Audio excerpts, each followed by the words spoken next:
అందరికీ నమస్కారాలు.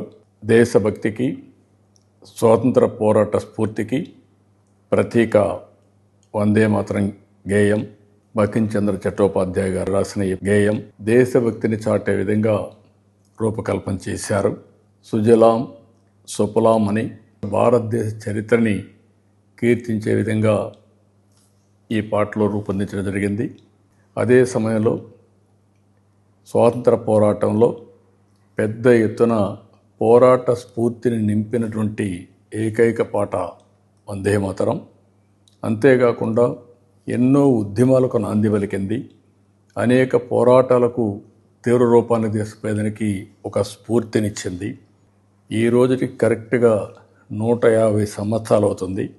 ఈ సందర్భంగా ఈ రోజు నుంచి ఒక సంవత్సరం పాటు ఒక ఉత్సవం మారిగా నెమరు వేసుకునే కార్యక్రమానికి శ్రీకారం చుట్టారు.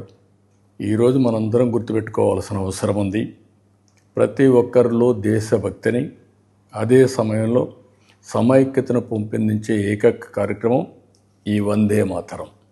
అందుకే ప్రతి ఒక్కరు కూడా గుర్తుపెట్టుకుని రాబోయే రోజుల్లో దేశభక్తితో ప్రపంచంలోనే నెంబర్ 1 దేశంగా భారతదేశం తయారు కావాలంటే అనునిత్యం మనం ఈ స్ఫూర్తిని ముందుకు తీసుకుపోవాల్సిన అవసరం ఉంది.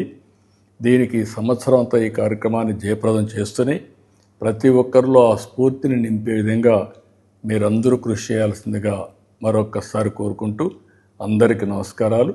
వందే మాతరం, వందే మాతరం, వందే మాతరం. జై హింద్.